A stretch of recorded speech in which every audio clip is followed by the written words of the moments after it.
Majirani, hii ni maternity slay ya Rihanna in Paris Fashion Week. We all know Rihanna ni bingwa wa kutengeneza trend zake mwenyewe, hasa akiwa mjamzito, kuanzia baby number 1, baby number 2 mpaka sasa tuko baby number 3. Mama Kijacho in tailored twist Kiwalo akiwa anatinga kwenye show ya Dior Menswear Collection, ambapo Rihanna amevaa a mint green waistcoat juu ya shati jeupe, huku akiwa amefungua vifungo vya juu ambapo tunaona pearl choker, necklace yenye matabaka matatu, chini kavaa a wide leg grey trouser and it looks so relaxing on her.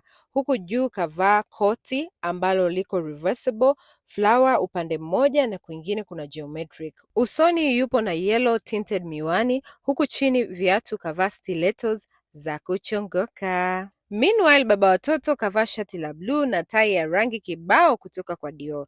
Kwa kuwa hamna pochi mkononi kwa Rihanna, we would assume kwamba hii pochi aliyobeba baba Kijacho ni ya Rihanna. Lakini pia it's possible inaweza ikawa ya kwake kwa sababu inaendana na tai yake. Haya majirani, tukutane kwenye comment section. Hii tailored maternity slay ya Rihanna mnaionaje? Ni vibe au it's too extra? Drop your thoughts kwenye comment section. Bye.